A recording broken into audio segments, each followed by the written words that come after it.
News from Jammu and Kashmir, where 6 terrorists attempting to cross over from Pakistan were killed by the army in Rampur in Uri. But in Tral, in a major blow to the Hizbul Mujahideen, one of their top leaders has been killed, Sabzar Bhat, who had succeeded Burhan Wani as the militant outfit's chief. He was among 2 terrorists gunned down during an hours-long encounter in Tral area of South Kashmir. Now, Bhat was among 3 militants who'd been trapped by security forces in Tral area of Pulwama district. The militants had at 9 p.m. on Friday night opened fire at a patrol party of the 42 Rashtriya Rifles in Hardumir. After that, the 3 were later cornered by security forces in an encounter. Well, let's go across to Nazir for more. Nazir, so 2 separate incidents here taking place. One is the foiling of the infiltration attempt and 6 terrorists killed there. But the other bigger news is this encounter in Tral and a big blow to the Hizbul Mujahideen. Yeah, a huge setback to Hizbul Mujahideen, which has been able to galvanize youth and lure them to join militancy. And Sabzar Bhat was face of this new age militancy who had succeeded Burhan Wani, who was killed in July last year, July 9, which led to trigger a major unrest in Kashmir in which more than 100 persons were killed and thousands were injured. And Sabzar was killed in this encounter, which started yesterday evening after this group of militants fired at security forces at Saimu village yesterday. But the troops immediately repulsed the attack and launched a counter-offensive. This morning, firing resumed. 2 houses were set on fire, but they were, they shifted to another house. 2 militants have been killed, including Sabzar Bhat, but 1 militant is still holding on. So this encounter is still alive. It is, going on at Saimu village in Tral area. But as the news about Sabzar's killing has spread, there have been protests at many places. Also in Srinagar, where students from Amar Singh College came out and protested, while in other schools, colleges, schools, children have they have already been shot in some parts of the Srinagar city.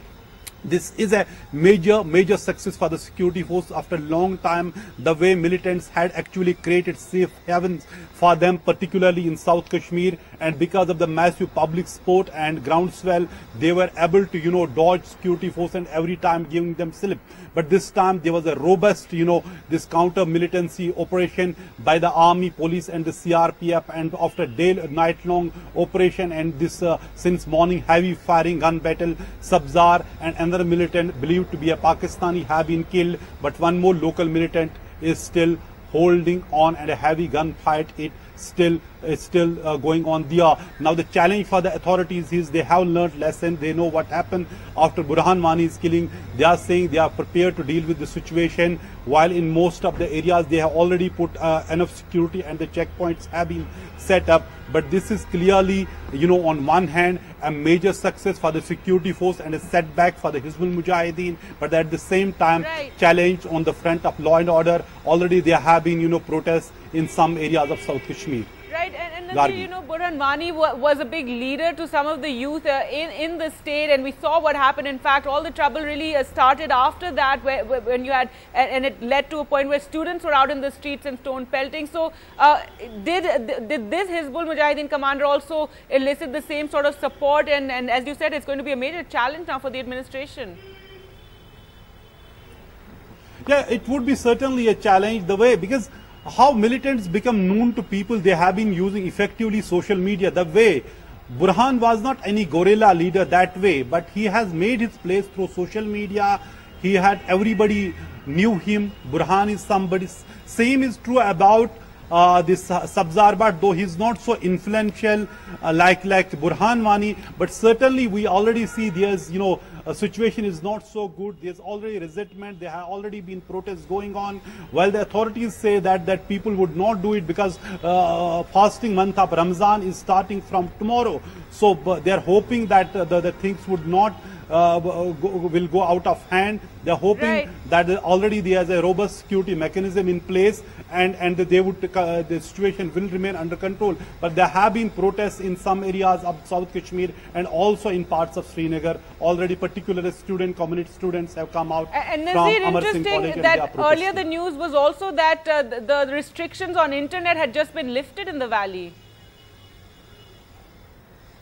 Yeah, that is actually this social media sites were banned a month ago, and that ended yesterday. And yes, for the first time we can say without using VPNs to circumvent this social media ban. The first time it has been lifted. We can use social media without any official bans. So everybody was actually circumventing these bans because by using VPNs, proxies. So, right. But we see what government is going to ban this internet. Will they block it again, given the fact that there are apprehensions of law and order situation in the valley? Not right. only the Tral encounter, we have seen major infiltration bid has been foiled in Uri sector, where 6 militants have been killed so far. Gargi.